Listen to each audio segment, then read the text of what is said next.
Okay, I'm your anime manga mom, and today we're going to do 15 questions about anime. So these are just my preferences at the moment, my mood, or new knowledge, new experiences, new anime will change my order of these and my answers to all of these questions, or some of these questions. We'll see. Today, how many anime have you seen? I've started at least 45 anime. I haven't finished them all. I usually try and go back if I haven't and knock that out because I don't want to have it incomplete on my list. I mean, sure, maybe some of them aren't worth watching all the way through, and maybe there are a lot out there that are more important to be seen. But I've seen 45 so far. Favorite anime? I would say Fruits Basket. I love anime that sticks with you. When I first watched it, I told my sister-in-law, I said, this is really cute and I like it, but it's not going to be on my top favorite list. But she, I finally finished it, and I finished the other anime that I was watching, and even though the other anime, I think it was Bungo Stray Dogs, highly underrated anime, great if you want to watch it, very entertaining, I loved it, but I didn't go back and think about it and dwell on it like I did with Fruits Basket. I love Dazai, he's one of my top favorite characters, he's fantastic, but I love almost all the characters on Fruits Basket. I mean, favorite character on Fruits Basket is Shigure Soma. I love Kyo, Yuki, Hatsuharu, Momiji. I mean, just there's so many. I don't really care for Hiro, at least not at first. And yeah, Akito is probably one of my least favorite characters ever. Yeah, but I don't know how much of that is. Anyway. Favorite anime is Fruits Basket. Favorite character of all time is Ichigo Kurosaki. He is fantastic. I love his character. I ship him in Orihime and have since the beginning. And I don't, yeah. Let's see, who else? Second favorite character would probably be Kakashi Hatake. He's also a wonderful character. Love him. Those are my favorite female character. Okay. There are a lot of great female characters out there. I love Riza Hakai. I think she's great. Maki Zenin, fantastic character. And her sister, Nobara. I mean, I could see her in real life. I love her character so much. I would not be friends with her in real life. We would not get along. But I love her character. She is so well written. I could see her in the really real world. But I also like those quiet, understated female characters too that everybody gripes about, because I'm definitely more of a Winry, Hinata, or Hime type character. And so I don't think there's a problem with representing multiple styles of women and multiple the motivational factors. I think that there are definitely, I've met girls like Ino, so for you to say that she's poorly written, I don't think so. I think she's very realistic, but I think they're shallower. Like, some of the women's character are shallower written. Women are well-rounded people. They have many facets. They have hopes and dreams. Some of them are to get married and have kids, and some of them are to take over the world. And I think you have to write both into your story. Like Mai Zenith, she didn't want to be a Jujutsu Kaisen sorcerer. She wanted to just accept her role and be a woman. Maybe she was insecure. Maybe that had a lot to do with it. I don't know. But she didn't want to be forced to go out there and be Makisunin. So, yeah, I think it's important to have different types of female characters. Let's see. Favorite song. Oh, I could sit here and talk all day about songs. I love music. One of my first favorite songs that from anime is the Real Folk Blues from Cowboy Bebop. It was one of the first that I learned the phonetic lyrics all the way through. I also love Tommy Heavenly Six Prey from the intro to Gintama, first intro. My favorites, though, so hard to pin down. Probably Unravel from Tokyo Ghoul. Fantastic. I have so many versions of that song. I have 2 by Samuel Kim. I have the Jonathan Young English version. I have the regular song version from the show. I think it's fantastic. I love it. Gurenge, I have a couple different versions of that one as well. I love the first take version. That one's probably my favorite.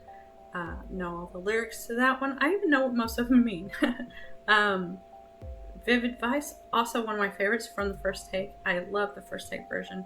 I love the regular song version. I have the English cover from Divide Music. So another one that I really, really love to sing along with is Vivid Vice. Who would I cosplay if I could cosplay? I'm a mom character, so I'd probably go with somebody a little bit more mature. I'm a little fuller in the figure, so it would have to be somebody more, maybe Kisuke Urahara, or Lady Tsunade, or maybe Inko. Probably Lady Tsunade. I love her. I think she's great. She has a bit of that maturity factor, and she has definitely parts of her that are very full figured, so I think it would work out. Yeah. The worst thing about anime, I would say availability, because sometimes you can't find it anywhere.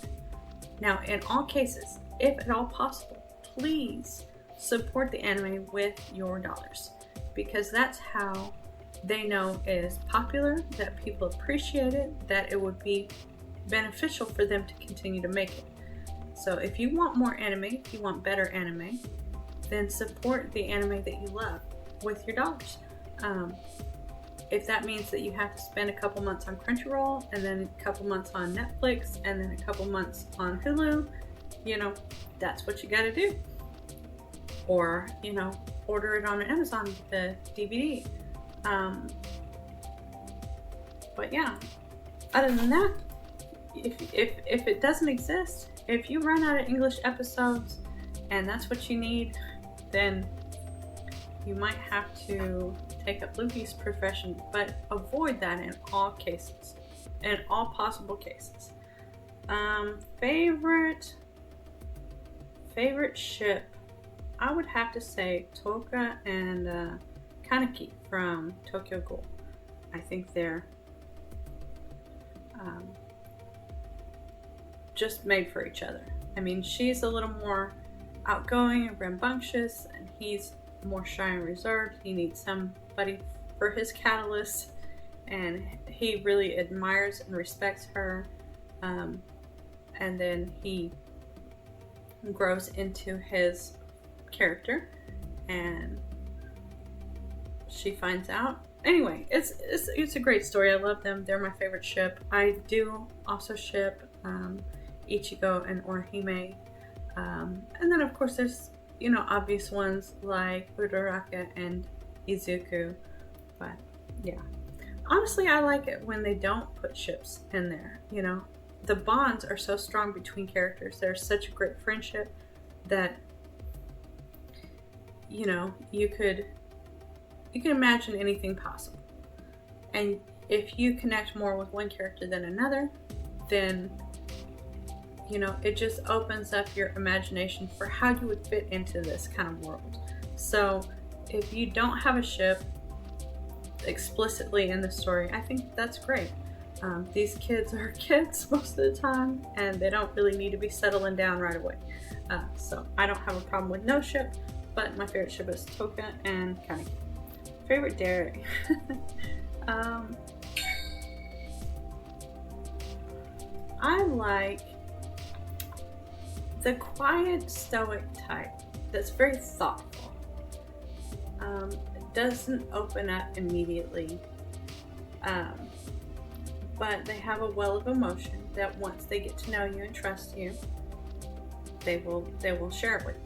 I really like that type of character in real life and on screen, but that's not the type of character in real life that I connect with the most. I would say, let's see, it would be the Hayaka Tsundere. It would be the ones who are like playfully joking, the teasing, the catalyst, the one that's like, hey, let's go out. The one that's like, just a gentle ribbing, gentle teasing, that kind of thing. Because I'm typically more shy and reserved, so I kind of need my friends to be the type that are like, hey, I know you're a homebody and you like to stay there, but come on, let's go make some trouble. But I don't like people who walk all over me. So there's a fine line, I need somebody who will break me out of my shell, but gently. And those are the ones that I typically connect more with in real life, and those are the ones on my friends list. I do have a few friends that are, the quiet, thoughtful type, because I'm not pushy. I don't make them open up. I just wait for them to, and they will, hopefully. If they don't, then we're never gonna be close. So that's my favorite Dere type. I'm probably the Dere. I hate the Yandere. Nope, I don't like to be walked all over. So best aesthetic, Demon Slayer, beautiful. I also love the main estate on the Soma estate on Fruits Basket, and I love the cityscapes from Tokyo Ghoul. I think those are very well drawn, all of them. Best live action, Rurouni Kenshin. I think I didn't even know it was an anime. My husband was just like, hey, you like Japanese stuff. I just found this show, and it's in Japan, and it's really good. And so we watched it in dub. I watched it later in sub. I thought it was really good. The aesthetic was great, and I found out later it's based on an anime or a manga, and so I think that was a really good anime live action adaptation. Best tearjerker moment. There are a lot. I do tear up at all the backstories, but tears don't usually fall. Usually it's, epic character deaths that make me cry, or like some of these heartfelt things at the ends of Fruit Basket, that kind of thing. But the one that I cried the most at was probably in Attack on Titan. So at the beginning you have, what Levi tells Commander Erwin, all the way up to Commander Erwin's speech to his soldiers. And it wasn't just a couple tears leaked out. It was full-on ugly crying. And I highly recommend it. Best villain. There are a lot of great villains. Hottest villain is definitely Sukuna. Maybe honorable mention to Sosuke Aizen. Visually, I love Shigaraki. I think he's very creepy. I love all his hands, especially. Most relatable, maybe Light Yagami, but he's not. He's a villain, definitely. Best siblings, I would go with the Elric brothers. So those are my 15 anime questions. If you have different answers, or if we share the same interests, then let me know. Give me your answers and any recommendation you have. All right. I'll talk to you next time. Bye.